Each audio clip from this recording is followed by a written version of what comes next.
Welcome to Doing the Work, a Naples integrated recovery podcast. My name is Brian, and this space is for anyone who's tired of surviving the same emotional and behavioral loops, whether that's anxiety, trauma, addiction, or problems in your relationships. Around here, we cut the surface level advice, no sugarcoating, no platitudes, no bumper sticker wisdom. We focus on clarity, responsibility, emotional discipline, and the courage to look at yourself honestly so that you can stop repeating the same old patterns and start living with intention instead of reaction. Let's get into it. Welcome back, listeners. This morning I wanted to talk about how difficult it is to change your wiring, and I am going to talk about a time that I really shit the bed as a therapist and just really fucked it up with a couple terribly, and they didn't come back, and they shouldn't have, and what I learned from that, and how that happened, and what has been different. So let's start at the beginning of, I think most people who follow my work know that I am ex-law enforcement. And first of all, like, trying to change your wiring is very difficult. So part of, if you have done that job for a decade, then your brain and your nervous system has been trained to be looking for threats all the time. Now, pair this with, I've also shared quite a bit about having a pretty critical scientist father that was like a perfectionist. So you've got a mixture of hypervigilance, of shame, plus then more than a decade in law enforcement of having to scan for actual real threat. So childhood of like emotional threat, and then a police career of scanning for actual danger. Now you've got a nervous system that really cuts through any bullshit and is just constantly looking for where is the fastest problem so that we can have a solution for that. So police work really reinforced this kind of wiring where you have to read a room and read a situation very quickly, assess quickly who seems like they are telling the truth, who might be dangerous, find the problem, try your best to stay emotionally controlled. Now, they're not teaching like police officers emotion regulation and nervous system stuff in the police academy. At least they weren't 20 years ago for me. So a lot of those things that are trained are about like really fast, quick action, muscle memory. Like, for example, when I teach couples a new communication skill, and I try to have them do a lot of new repetition. Sometimes I'll tell them that part of like going to the police academy is that police officers will spend hours at a range, and a part of that may be before they're even firing their gun that they will practice hearing the word threat or gun or something like that, and then to very quickly unholster their gun and bring it up to target or dry fire or whatever the exercise is. But a lot of police holsters have multiple safeties on them that you need to be able to deactivate quickly so that you're not sitting there fuddling around with trying to get the hood down or, you know, pull your gun out at a time that you could need it really quickly. So I guess that was a long way of explaining this kind of wiring that was reinforced for years of how fast things needed to be. And those instincts keep police officers safe, helped me do my job, and they were frequently rewarded over and over again. Change takes time. So, you know, if you are trying to like considerably change your body and you're 40 pounds overweight, you don't find a little bit of motivation and then go to the gym once and have one salad and then all of a sudden you're shredded and super lean physique. And the same way, you don't spend 12 years in a profession where your nervous system is built around speed, control, suspicion, and decisive action, and then immediately throw on a cardigan and some soft lighting and then turn that off because you read a counseling textbook. So a helpful bridge for me was that I worked at the Department of Children and Families for about a year, and there was a woman who was ex-law enforcement who worked there who really helped me soften my sharp edges. She was a retired police captain or commander, and she had earned a master's, so she really understood mental health, and she had both sides of that. So we're talking about like a change process of trying to become just a little bit less edgy. Took at least a year that I was very, very sharp with my tone, kind of barky and copy, and probably I would have gotten in a lot of trouble at DCF had she not really softened a lot for me or explained a lot to a supervisor for me, or kept saying like, this guy's an asset as a police officer. Let me kind of talk to him. Let me kind of tone that down and let's smooth it over, because I didn't make a lot of friends with other agencies or with people with titles. I had no problem if I got an email with tone from somebody from I don't know, Children's Network or something else, kind of puffing a chest, just so you know, this is my position. I'd write back as this low-level DCF worker, like, I don't give a fuck who you are. I'm not impressed by your title. Like, as if I'm like still a cop. Boy, there was a lot of slow change that took place over years to shape into becoming a therapist. This is not something that happened overnight. So I'm going to fast forward to my first clinical position was working in community mental health. And when you're a registered intern, meaning you have a master's degree, before you are licensed, you have to receive weekly supervision from a licensed professional where you go through all of your cases, you talk about the things that you are doing, what interventions you're planning, where you're kind of stuck maybe with clients, and then a supervisor who has been in the field for years critiques or encourages or sharpens that work, and also talks with that clinician about what did this maybe bring up for you. So like, for example, if I say that I had a very critical dad in my own childhood, and then I have like a client who's maybe really critical or reminds me of something related to my childhood, now we're talking about a concept called transference and countertransference. Transference being when the therapist reminds the client of somebody else in their life, like maybe a father figure or something like that. And countertransference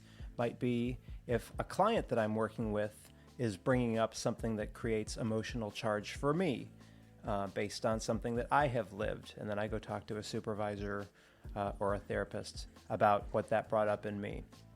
So kind of like some checks and balances, right?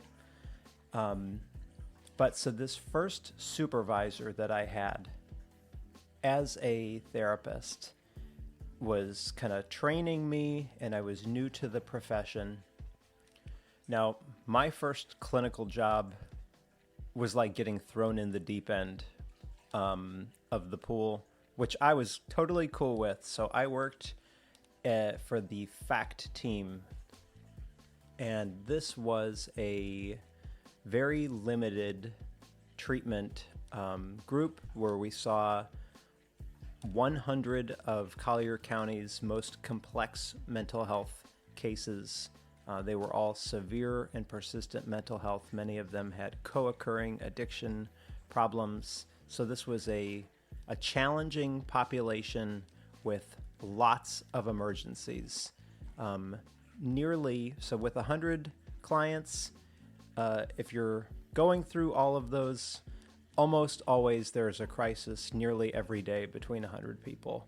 And then there is a team of nurses, a therapist, clinical supervisor, etc., med management nurse that helps to oversee and run groups and all of that stuff for this population. So my first supervisor, I was working on a case where a client would come in, and no matter how many times I tried to redirect therapy to be something helpful for him, it kept always turning into a religious lecture to me about, like, I don't know, that he was like preaching to me or like offering me salvation. And I kept kind of interrupting and saying, like, help me understand why this is important for you to tell me these things, or why your assumption is that I don't know these things, spiritual concepts, for example.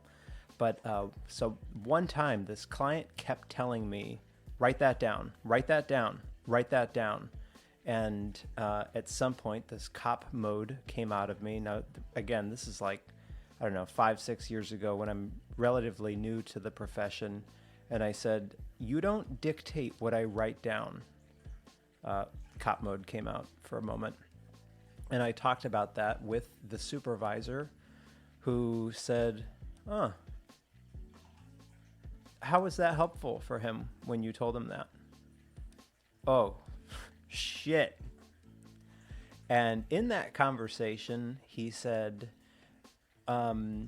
you have one clinical tool, my friend. And your clinical tool is the jackhammer. That's the only thing that you seem to know how to use. Now, he said this jokingly and not like condescendingly, but he said, like, you go in and you attack so hard, like you're breaking concrete all the time. And as a therapist, you're going to have to develop other tools, because when the only tool you have is a jackhammer, then everything looks like concrete. Or I guess it's kind of also commonly said that if the only tool you have is a hammer, then everything looks like a nail. Well, so there's the extreme version, Brian, the jackhammer and concrete. So it took years to soften and to develop additional tools. And with how challenging that population was, this supervisor therapist, he understood that the jackhammer unquestionably has value, because there are a lot of therapists that perhaps their toolkit might just be sandpaper. Like, let's just soften that just a little bit. And I am not that way. I don't know if I'll ever be that way. Maybe in another 20 years of this profession, there might be some I think I have some sandpaper in there now somewhere, but it's not my go-to tool. I let clients know in consultations, I'm very direct. I am not going to waste 12 sessions before I eventually tell you what I am seeing. A lot of people appreciate that approach, and people who don't, then I'm probably just not the right fit for them, and that is okay. But so he appreciated that the jackhammer had value, but he also saw something that I didn't, which was I would tend to reach for that jackhammer before understanding what concrete was actually protecting, and whether the person trusted me enough to see or to be around their deepest wounds. And I think at that point, I really didn't have any trauma experience, because when I came into the field, I was shaped largely by my own addiction recovery journey. So my main focus was pretty much helping people with addiction related stuff. And I hadn't even really learned about attachment wounds and developmental wounds, and how many different things might be sitting underneath addiction. Because at that point, all I really had was like your basic cognitive behavioral therapy bullshit of like recognize this trigger and then interrupt the loop, which that's a great starting point for stopping the addictive thing in the moment, the tip of the iceberg. But eventually, I would hope we're going to get to what is underneath the addiction. keeps this going. And usually it's like shame and trauma and way deeper stuff that usually has a way earlier origin. So becoming a therapist required me to undo a lot of this cop wiring and to slow down, tolerate uncertainty, and spend more time developing and understanding somebody's internal world before attacking the problem right in front of me. So I had to eventually learn that defenses usually developed for a reason, and knowing that intellectually was different from learning how to sit with that long enough to understand what it was doing to somebody. Patience, timing, emotional range, and the ability to stay with one sentence or one uncomfortable moment long enough for something deeper to emerge was something that took me some time to develop, because it wasn't in line with what my wiring had been for, the last 15, 18 years. So 7 years later, I'm a pretty direct therapist. I have no interest in spending months endlessly affirming a client's current interpretation of reality while their life is just on fire and collapsing around them. Validation is a very important part of this work, to let a client know that you can try to see things through their lens and understand their emotional experience of why they're having the internal feelings and reaction that they are based on the lens that they are looking through. People need to feel understood, and they need language for experiences that they have carried alone. They need somebody who can recognize how their trauma and emotional injuries and attachment, shame, addiction, and survival have shaped the way that they function. But automatic agreement is just clinically empty. So I can understand why somebody drinks and still hold them accountable for their drinking. Or I can understand how shame contributed to the secrecy that's going on in their life. Validation means I get it, I understand, but to also confront the damage that is done by the deception. So a betrayed spouse can be hypervigilant for very understandable reasons and eventually reach a point where monitoring has taken over their life. Someone may have learned to attack before they could be abandoned, and history like that needs to be understood while still also directly looking at the pattern and what that's doing to the relationship. So understanding gives context, but accountability is like the central focus of my work. I also reject fixed formulas for like how much therapy should show validation. This is one of the problems with potentially if somebody is using AI as their quote unquote therapist, is AI is just an endless validation machine. Different people need different things, and the same person may need something entirely different 3 months from now than they need today. Some sessions really require support and emotional containment. Others really call for me to just shut up and just be silent or curious, even though I might see something that's on fire that I have to clinically assess what's driving this instead of like immediately going to naming the problem or whatever. So figuring out what the moment calls for is part of good clinical work. So now I'm going to talk about this couple where I really shit the bed now that I've given you a 20-minute context. Man, I'm verbose. So hopefully you're following all of that so far. A couple of years ago, I had a couple that had some serious problems tangled together.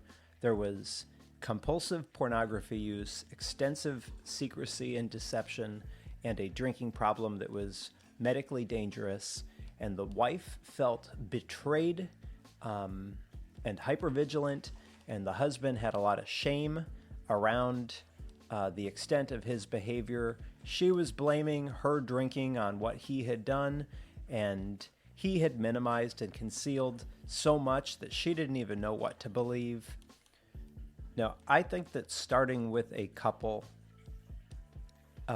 is probably one of the most challenging, potentially, like, points, because there's just a lot of shifting dynamics, and both people need to be held accountable in a way that that it also doesn't feel like two people are ganging up on the other. So in my opinion, as the therapist, this can be challenging to develop the rapport and also the accountability at the same time in the beginning, which is also one reason that why when I start with a new couple, I let them know, why don't we just sit with each other this first time and just even feel if it feels right.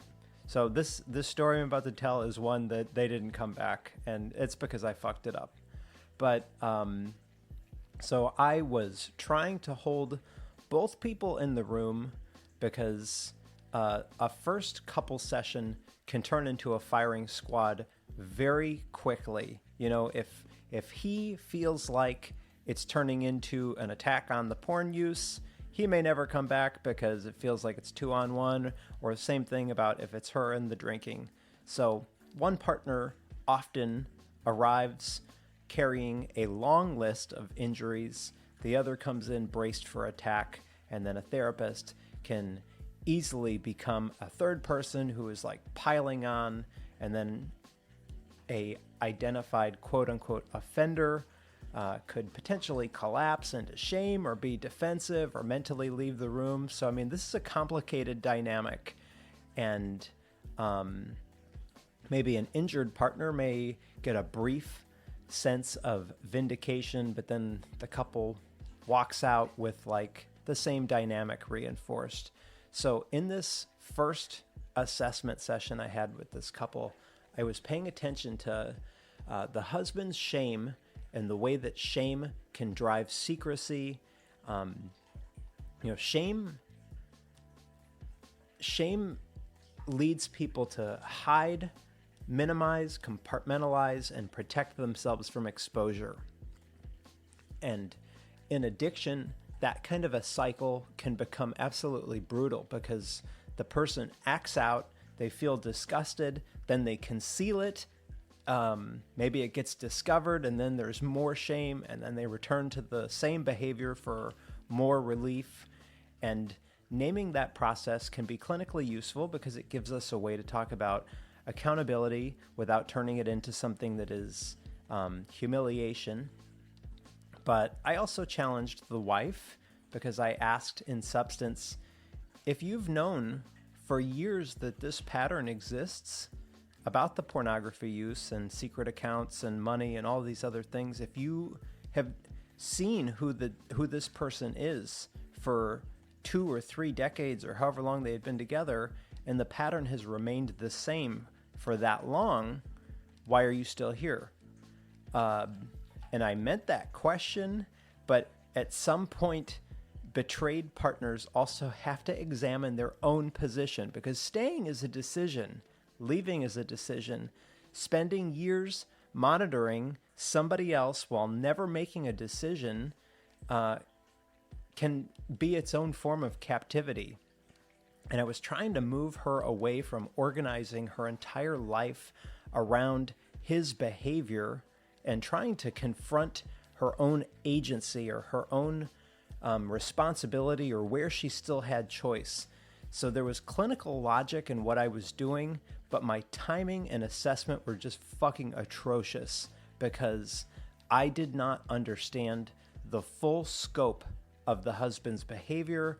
Part of what was brought to me in this was it had talked about like looking at girls on like Instagram. And so I started kind of mentally forming this without even really having the full history of how bad the problem actually was. And I moved into a conversation about like ordinary attraction and shame relationship boundaries and the danger of trying to make one person, the husband, the entire problem.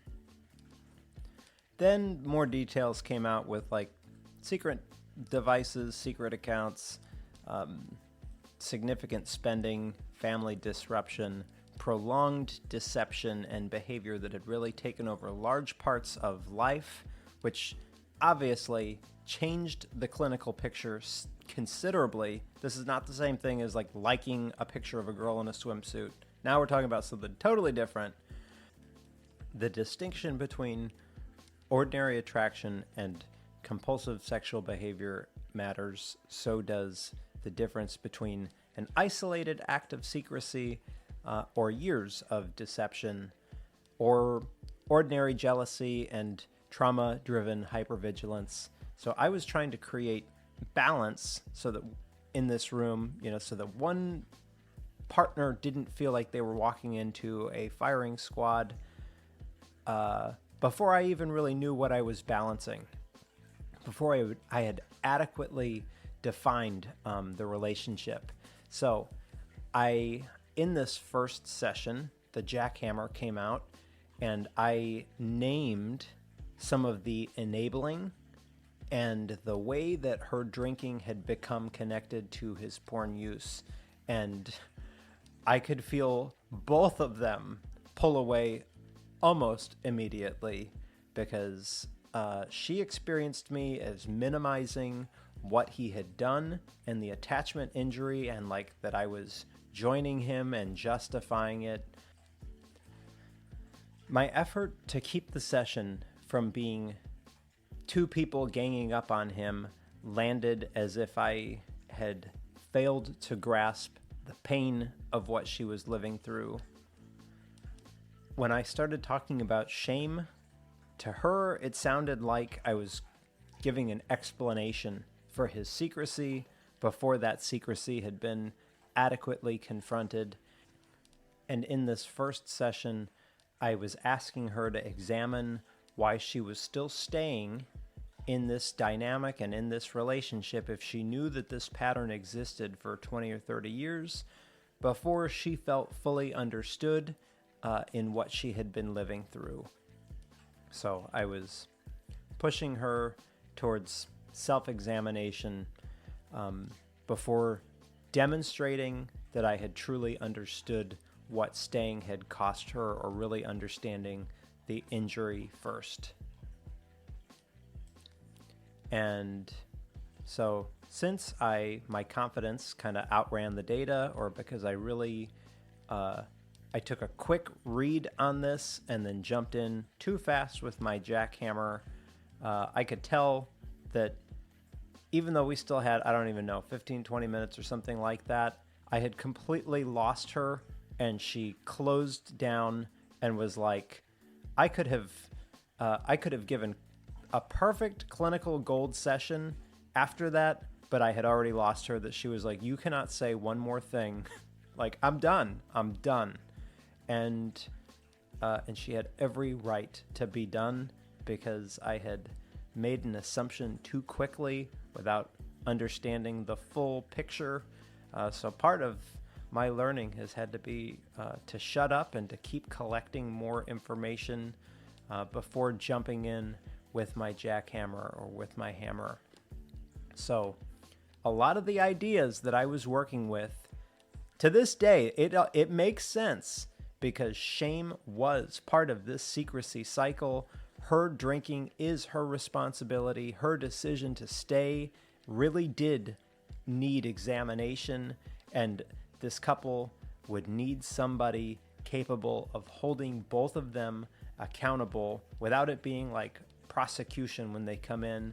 But I was many steps ahead of myself before really metabolizing the injury and the emotional weight of all of that first, that I was balancing the room, or trying to balance the room too quickly before I had really established the weight.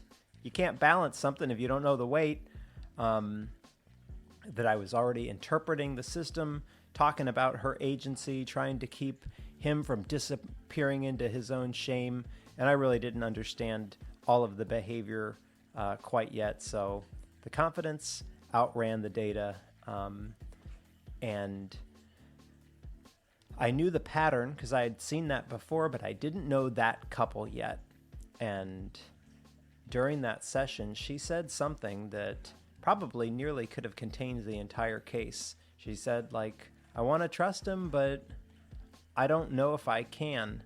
And a more experienced version of me would have stayed there longer. I would have wanted to know what happened inside of her when that part desperately wanted to trust him, but was colliding with this other part that believed that trusting him could leave her hurt again or blindsided again.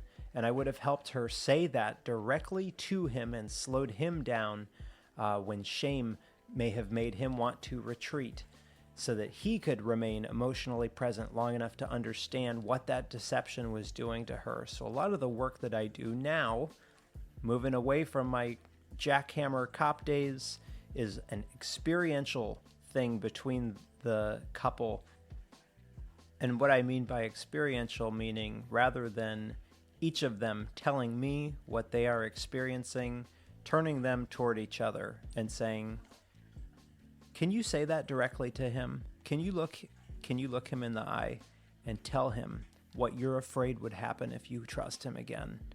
And then maybe slowing him down too and say, can you stay with her and tell her what happens inside you when you hear that, when you hear her say that she feels betrayed, when you hear her say that she loves you but that she feels that she can't trust you.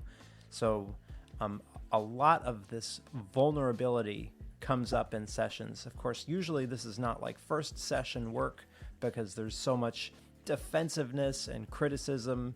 So, of course, this is all appropriately timed with appropriate assessment. But so I was using this jackhammer of confrontation way too fast, way too early. It was appropriate. It was stuff that needed to be named, but not in a first session before I had truly known each of them and earned the ability to say that stuff to them. Once her injury had been understood and his accountability was something that she could actually see in the room, then I could have probably returned to her agency. But I might have eventually asked, like, you've spent years trying to determine whether he is finally safe. So at what point do you decide what you're willing to live with, regardless of if he changes or not? And probably that was not first session material. It would have been useful later, but in the first session, it probably landed as another burden for her, for someone who already spent years feeling unseen or unheard with this injury continuously being reactivated. So that was the cop in me showing up. Identify the contradiction, clarify responsibility, resolve the confusion. Like, someone called 911, here I am, this guy's going to jail, end of story, have a nice life. And that's not how you do therapy. So I learned from that because rather than, I worked at one private practice where if they lost a client, it was just like, yeah, all right, so, who cares? Another referral will come in. And for me, I spend a lot of time reflecting on my clinical work and the people that I worked with and where I shit the bed or where I could have been more helpful and where I fucked it up. So I don't let this turn into self-flagellation of, oh, I'm a terrible therapist, because spending 3 days just thinking I'm a piece of shit is not going to help anybody. But looking carefully at what happened does. So I start looking at, where was I too fast? Where was I assuming? What did I miss? Where did the room change? What could they have been experiencing that I failed to recognize? And if I notice a rupture, usually in that session, as soon as I recognize it, if I see that an intervention did not land well for a client, usually I name that right away. I'll just say, like, ooh, I just saw on your face you did not like that at all. So, like, tell me about that or why that one does not fit for you. If that tool did not work, good to know now there's a lot of other tools besides that jackhammer, and then I change it for the client. But so that couple that I worked with, it really changed the way that I assess and pace and work with certain cases. Now I really try to keep collecting a lot of information first before prematurely jumping in and starting to give people interventions and tools, because I really want both people to feel understood, but at the same time not to be stuck in this endless validation loop either. Because part of therapy should include challenge, right? But challenge has to be earned. And people need time to learn and to feel safe and to see whether or not they feel like they can trust me, and to get a feel for if they feel that I have listened, whether I remembered, whether I can tolerate their shame, and whether my directness is serving their work. And a first session is just a fucking terrible place to demonstrate how quickly I can identify everything that is wrong with a person's life or situation, and then just start giving them tools for everything. Now, by 3 months, if we have spent, 16, 20, maybe 30 hours together, by this point, I know the history, I know what's going on in the marriage, I know what the relapses looked like, what your parents did, what you regret, what you hide, and what you might be afraid that I might think of you, and also by that time they know me well enough, because unlike grad schools, like, don't self-disclose anything, just be like a super neutral, like, you don't have an opinion, you don't have a personality. I'm not that way. Like, listen to the podcast, you know how I am. And so by that time, the client usually knows me. They know some of the shit that I have gone through, and how I show up as well. And so now I think that this relationship has a place for challenge to land. So what does challenge sound like? It might sound like something like, man, I keep noticing this pattern that every story you tell me always includes somebody else being responsible. Or maybe with a different client, the issue might be the contradiction between saying that you want intimacy, but then punishing anybody who ever gets close to you. Or maybe somebody who's highly anxious may need me to point out how much their avoidance is feeding the very thing that they're trying to escape. Now, I believe a therapist who is afraid of upsetting a client eventually becomes useless to them. And there was a woman that I worked with at a group practice that would boast about her retention rate and how long people stayed in therapy, which is truly absurd to me, because I try to let clients know the goal is to get you out of therapy as fast as possible. Like, we don't want to rush that process, but at the same time, my goal is not to keep you as a client for the next 10 years of your life, or even a year, or even 6 months if it doesn't need to be.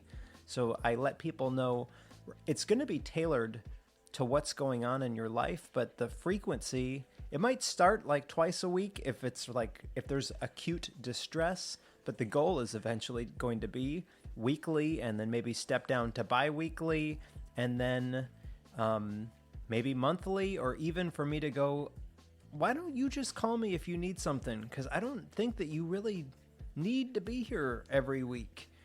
So I think the goal is for you to be out and to have your own agency and to have the tools and to find me if you need me. If therapy becomes just a weekly place of nothing but validation, where it's just always warm and you always feel understood and then all of your same self-defeating patterns just keep running for another year or 3 years, and the therapist has high retention rates. What's the point of this?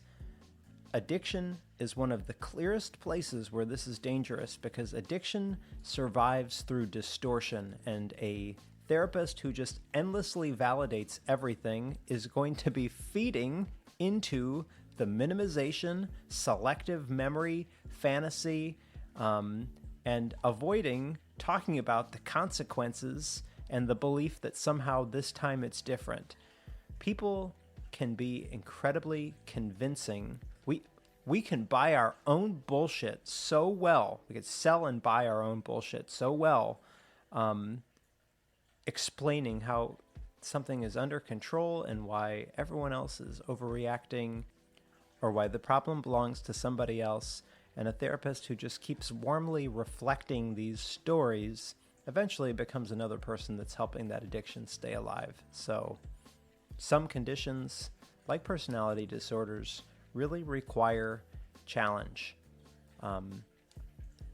Emotions can be real, while that person's interpretation of events is distorted, and pain can be genuine, while their behavior keeps damaging everybody around them. A childhood may explain how a pattern developed, but a partner still has to live with what happens in the present, and somebody has to say all of that. So the challenge also has to come without judgment, because I think that those are different things. I'm not there to embarrass or humiliate or add to somebody's shame, or to overpower them, or demonstrate how intelligent or insightful I am. This directness that I have should be clarifying. It helps them to see the gap between what they say they want and what they are repeatedly doing. So I'm not delivering this harsh, it's just direct. And I think that that is part of a therapist's responsibility, that you can deeply care about a client and still refuse to endorse a story that they are using so that they can avoid change. I can respect somebody's suffering while still asking about what responsibility belongs to them. And I can stay in a room where they are upset with me for naming something, and to be able to tolerate that discomfort, because some of the most meaningful therapeutic experiences happen when somebody discovers that disagreement does not mean abandonment, and that accountability does not mean that I am humiliating them or piling onto their shame. So that old supervisor at the FACT team was right. I've got a jackhammer, and at the beginning I trusted it too much, but I still keep it in the truck with all of the other tools. And experience has taught me to look at the structure first and see, hey B, we don't have any concrete to break here. Maybe we can find another tool, slow it down, really assess. Let's do a soil sample test to see what we're working with here, and develop that the trust matters and the timing matters, and so does choosing the tool for the moment. Sometimes concrete does need to come out. Other times, the work is really understanding why somebody built those walls before I start swinging at it. So I believe a good therapist calls you on your bullshit, but also a good therapist earns the right to do that first. And that is part of doing the work. Thanks for spending the time with me. If you found this episode helpful, please share it with somebody who may need to hear it. Be kind to yourself, be kind to people around you.